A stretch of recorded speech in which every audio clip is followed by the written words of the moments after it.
If you've seen my other video where I've reviewed my new Nikon Z30 camera, I've mentioned that I've also got a ZV1, and when I put the other one up, some people were talking about the ZV1 in the comments. So what I thought I'd do is a short head-to-head between my ZV1 and my Nikon Z30, just to compare the difference really, because a lot of people are looking for a supposed vlogging camera, will be probably considering these two cameras. So you can see the difference between the two on this video. So it's a short video, I hope you enjoy it. Right, so this has been filmed on the Sony ZV1. And what I'm going to do is I'm going to do a direct comparison now to the Nikon Z30, my new camera. And what I'm going to do is I'm just going to hold both cameras, set them on total auto, and I'm going to walk a little bit through the house, do a dark test, and then walk outside, and so you can see the difference between these two cameras. So as I said, this is the ZV1, so imagine if I was talking and walking currently, just in a sort of indoor environment. Before we go for the low light, this is fairly low light in here, but if you were inside, this is how you'd expect it to be dealing with this sort of vlogging environment. It's pretty good actually. It's showing a 1.8 aperture, wide aperture on this camera, and yeah, it looks good. Now you'll probably notice when it goes in a darker area it becomes grainier, because it isn't as good in darker environments, but in the kitchen here it's nice and bright. It's really good for the size of the camera. Stabilisation is fully on this camera, I think including the electronic stabilisation, which isn't on the other one, but again that's pretty good as well. Just holding it in one arm, it's quite heavy. Now this is sort of a bit of a low light test, so I'm going to come into this corner. Got the curtains drawn, just draw them across a bit more. How's that look? So that's test number one, and I'll do exactly the same now on the Z30 so you can see the difference. So this is on the Z30, exactly the same. One thing I do notice is the Z30 is a lot easier to hold in the hand, just with the grip, because it's got a bigger grip as you'd expect. I'm going to do exactly the same walk that I did with the ZV1. This is showing a higher aperture. Currently this is showing 6.3, whereas the ZV1 was right down at the bottom. It's now 3.5 even in this dark. So it's only gone to, this lens is 3.5, and this is how far it goes down.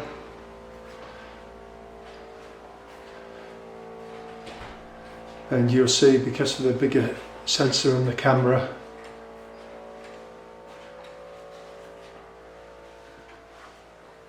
that it can cope with much higher apertures, and you'll probably see I look brighter in these darker environments. Now I'll take it now into the really dark room, and close the door just as I did with the ZV1, so you can see the difference.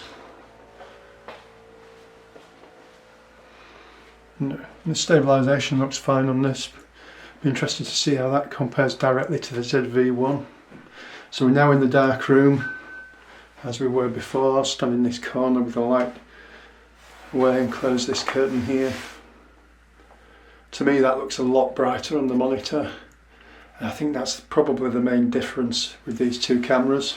Right, we're back on the Sony ZV1. Interesting, I've just looked at that footage. The Sony ZV1 is quite a bit sharper. It's like over sharpened, it looks less filmic.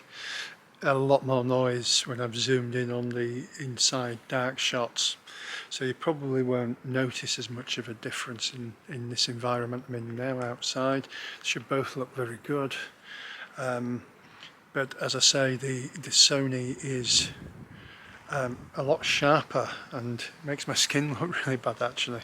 It isn't that bad in real life.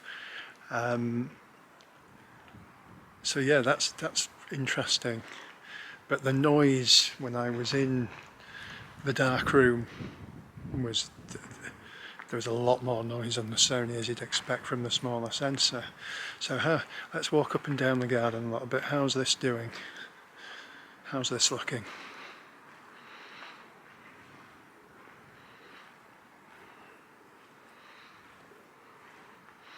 I'm going to trip over something.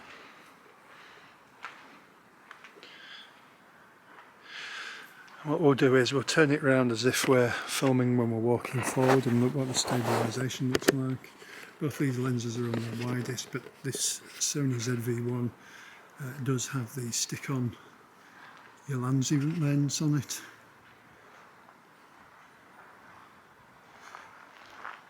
I'm being careful now when I'm walking, unlike I was the other day. Down this darker area down here.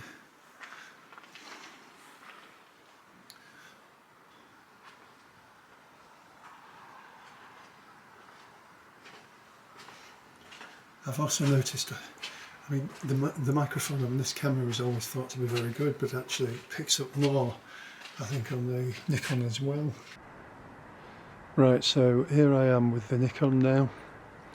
I'm going to do exactly the same.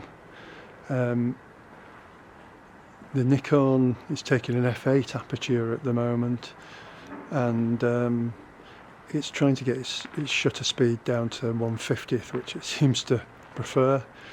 It's a shame really that it doesn't take 1/60th really when I'm for the 180-degree shutter speed, as it's called, double your frame rate, because I'm on a 30 frames per second 4K film. So how's that look? As I say, when I've looked back at the footage, I was surprised. One, the Sony ZV1 looks a lot sharper in a way, but that's probably because it's using a really high shutter speed. This looks to me to be more filmic, if you like, filmic. It's a bit more like a quality film, but out here in the light, you can see my glasses have darkened up. It should be good quality on both. Probably the differences won't be as much as in the really gloomy inside shots. So I'll walk with this, and as I say, I'm trying to be a bit steadier than I was on my first video on this camera, where I didn't care, just held it in one hand, and I was with the Sony as well. I've got a gimbal, I'll do some gimbal shots on both of them later. So let's go down here. How's the microphone compare? As I say, it seems louder. It seems an even better microphone than on the Sony, which is a brilliant microphone.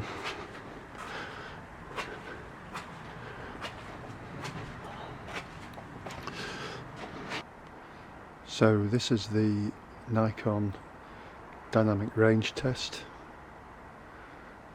Got the sun directly behind me. How's my face look? It's shooting at f8 and 1/100th of a second, ISO 200 now. Nice November day today, nice and warm. So how's that doing? Now this is exactly the same shot with the Sony ZV1 on auto. Strangely, not sure how it's tracking my eyes. How's it focusing on me? It's on just intelligent auto.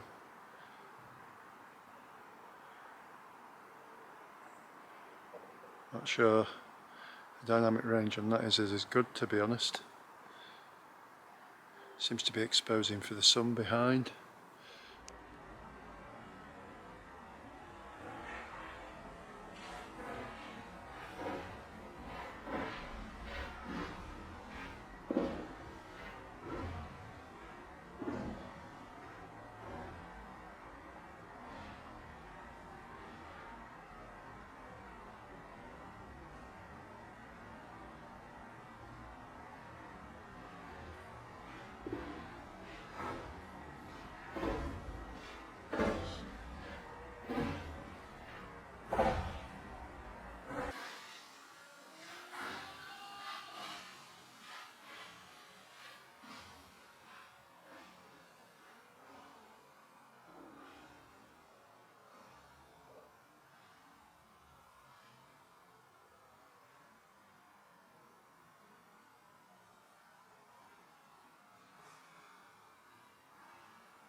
So how's the audio sound from a distance? 1, 2, 3, 4, 5, 6, 7, 8, 9, 10. So how's the audio sound from a distance? 1, 2, 3, 4, 5, 6, 7, 8, 9, 10. So this is shot on my iPhone because I want to compare the two cameras, and I've only got two cameras at the moment. So what we're going to do is we're going to look at them both in some detail. So in terms of the size, this is the Z30, Nikon Z30. That's the Sony ZV1. Now on the Sony, I will just point out that I have got the stick-on Ulanzi wide-angle lens because I think that's probably a necessity with this camera. And I've also got this, you can get sort of grips, people often buy grips. I've got this base plate. The reason being is if you ever put it on a tripod or a gimbal, you can't get to that battery compartment because it's blocked, because where the screw is there, that's the usual place where the bottom plate screw for the tripod, etc. So both of those things are probably a bit of a necessity on this camera. So that in itself makes it a bit bigger. If you take the Ulanzi lens off, this does screw off. This camera is obviously smaller than this one, but with the lens on, and I'll show you this, we'll line them up. With the base plate on virtually the same height, there's a bit, this Nikon's a bit taller. The weight is, in fact, with those two items on, the Sony's, believe it or not, heavier because this Ulanzi lens is very heavy. So Nikon wins on weight. Just on how far they stick out to go in your pocket, there's not much difference there either. Again, if you take this Ulanzi lens off, it comes back then to here. So that will definitely be smaller. But with the lens on, they stick out exactly the same. So even though this has got this grip on, and even though it's slightly taller, the pocketability of these, with this Ulanzi lens on, you can't get this in a jeans pocket, but you can in a coat pocket or like cargo shorts. With this one, you can actually get it in exactly the same type of pocket as that one. So even though this has got slightly bigger dimensions, it makes no real difference. So in terms of pocketability and usability between the cameras, if you put the Ulanzi lens on the Sony, there's not really any difference. So don't worry about that if you're thinking of going for maybe this one over this one due to size. I wouldn't worry too much about that unless you keep the Ulanzi lens off and just put that in a jeans pocket, which you can then do, which you can't with this one. Now with regards to startup time, which is actually quite important, I'll give you a demonstration of both. So this is actually switched on at the moment, so I'll switch that one off. So start up on this one.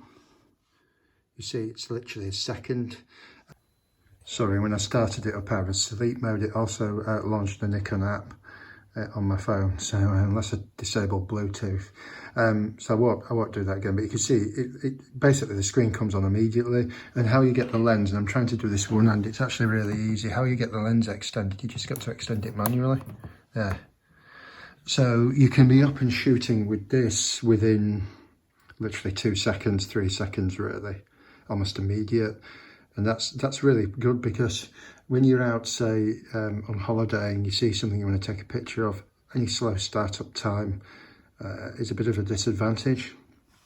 Turning now to the Sony, one thing the Sony does have which is good, which this one doesn't has, if you pull out the, if the screen is with its back out for protection and you turn it to the screen side, it automatically switches on, so you don't have to press the button. This one doesn't do that. It's a shame because I really like that feature. I'd like that one to do it. But anyway, we'll turn this one on. It's the same startup time. So you can see pretty quick as well for that one. That was really quick. It is slow, however, to close down this one, whereas the other one's immediate. You've got to wait for the lens to go in.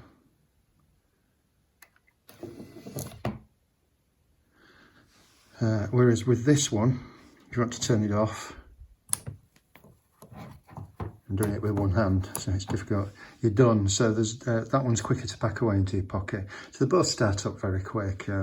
Sony's actually quite impressive as to how quick it gets that lens out and then starts ready for shooting. So no problems with either of them there. In terms of usability, the Nikon wins absolutely hands down.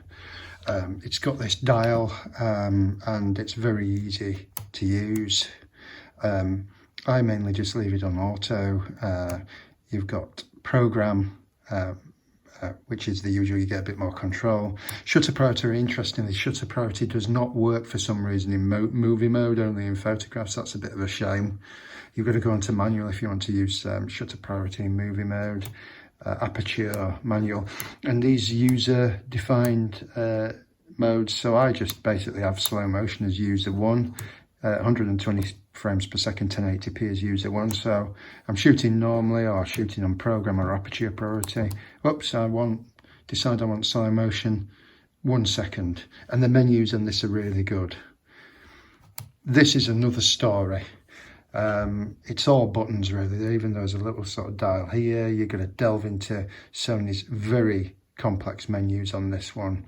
I just don't like the usability on this at all. For example, when I'm doing the 1080p 120 frames per second footage for this video, I had to delve into the menus to do it on this one, which was a bit of a challenge compared to this. So usability, there's no contest. Also on the screens, if you look at the size of this screen and how clear it is, let's just put the menu on. It's fantastic, and the menus are really good on this compared to this one. Sorry, I'm doing it with one hand. I've even left this switched on the way I haven't. Look at let's get the menu on this one. Now the screen is smaller on that one than that one. This has got a bigger screen on it, believe it or not. It's just a better menu system and screen. The quality on this screen's a lot better, I think, than on that screen.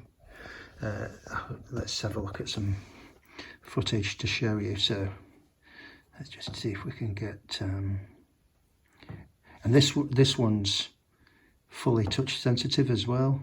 This is some of the stuff I've been filming for this. So that's fully touch sensitive.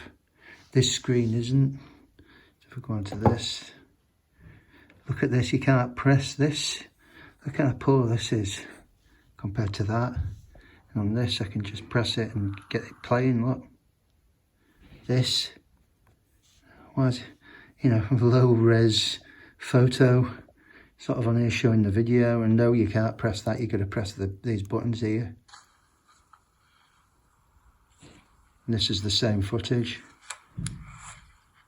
So look at that one compared to this one.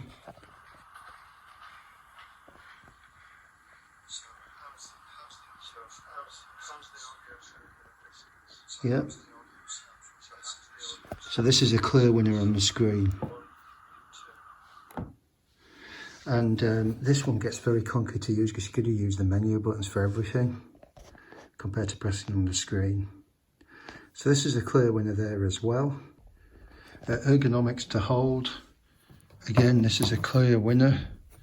Really nice to hold this camera. Nice grip. This, well, it has no grip really. So you're trying to clutch it, which means that there's a big aftermarket for grips, secondary grips for this camera, and that's the reason why. So you see a lot of people on YouTube are using them. I've actually bought this bottom cage with a grip on the bottom on the side as well. So ergonomics and holding it. Again, this one wins. So what are the conclusions about these two cameras? At the current time of making this video, they're both on special offer. This one used to be probably 160, 70 pounds more expensive than this one on special, which was discounted. This one has just been discounted now. I bought this discounted, and There's probably only about £100 difference between the two base cameras. This one I think is a significantly better value than this one. Well, in terms of pluses and minuses, what do I like? There's not much really I don't like about this one. People do say that if you're filming for any length of time, it can overheat, particularly in warm temperatures. I've not encountered that personally because I'm not in particularly warm temperatures, but also I can't think that I film for half an hour at a time for anything. But if you do, that's maybe worthwhile taking into account, although I can't testify as to that. This one also can overheat, believe it or not. I've had this overheat on me when I was doing a video in my car, one of my Tesla videos. Check that one out if you're interested. And in a really warm car, that overheated fairly quickly as well, so it can still overheat. So whether there's any real difference between the two, I suspect this one might be a bit better, but I couldn't say. I think you'll find the microphone is better on this one, and this was always said to have a really good inbuilt mic, but the microphone on this one is amazing. Apart from it picks up that bit of rumble from in the camera because it's so high gain, but it's a real plus. In terms of pocketability, if you don't have the Ulanzi lens, this is the best one for sticking, say, in a jeans pocket or whatever. With the Ulanzi lens on, there's virtually no difference, and the weight of that one with the lens and this little base plate on is slightly more than that one, believe it or not. As I said, the screen on this one is substantially better than the screen on this one. Battery life is roughly at least twice as long, I've found, on this one compared to this one. Video footage, I'll leave you to reach your own conclusions on that, but I think the footage, obviously from the bigger sensor, is much higher quality on this one. This one does an amazing job for such a small camera with only a 1-inch sensor, but you'll see there's a distinct, when you see them side by side, there's a distinct video quality difference, in my view, between this one and this one. The light performance on this one is substantially better than this one. This one has much more noise. Again, though, for the size of it and the 1-inch sensor, this is still an amazing camera. But ease of use, I'm getting a bit old now, and I find this a nightmare to use, delving through all the menus. As I say, when I was filming the slow motion footage on this, it took me 5 minutes to figure out again, because I haven't really done it that much on this one I haven't used this for a while, how to set 1080p 120 on this. That I'd already set it up as U1. Which I could possibly have done on this, I'm not sure, but I'd set it up as U1. But even if I hadn't have done, changing it on this is a whole lot easier than changing it on this. No touch screen on this, older, slower, clunkier menus, etc. What do I like about this one? I like the fact that when you pull out the screen and turn it round and actually shut it, it shuts it on and off automatically, so you don't even have to press the button. I'd have liked to seen that on the Nikon as well. So like that, and then when you open it, automatically starts the camera up. That's a really nice feature, and then closes it back down again. That's really good. The Nikon doesn't do that. Doesn't start it up. I'd have liked to have seen that on the Nikon. And I also like on the Sony, it's got what's called a built-in ND filter, which is, think of it as sunglasses for your camera. So when you're in bright environments, you can keep the aperture down for background blur, slower shutter speed for more cinematic look. On this one, it doesn't have that. I've had to buy, this has got a filter on already. I always put a filter on to protect my lenses. Clear filter, but I've bought an ND filter for that one as well. Aside from the small element of this and the fact it's got an ND filter in it, I think really on virtually every level there's no comparison really between these two cameras. This is a fabulous camera. I was worried about the lack of in-body image stabilization when I got it, but actually there's virtually no difference, I think, between the two. With this, with the lens stabilization, probably never buy another lens for it, to be honest. I'll just use this one for what I use, so that's as is. I like the fact that that switches on when you open the screen. I don't like on that one that it doesn't have shutter priority on for some reason on video, but you have to put it on manual for shutter priority. But aside from that, this I think blows that away. The microphone's better, the image is better, the battery lasts much longer. In fact, the battery's gone on this one now, and that was fully charged when I started doing these few tests. It's virtually gone. That one still has 2 bars, I think, on it. Just gone on to 2 bars. So it's got more than twice the battery, much more usable camera, better screen, everything about it really. I like the build quality, the ergonomics. So my recommendation is to go for this one.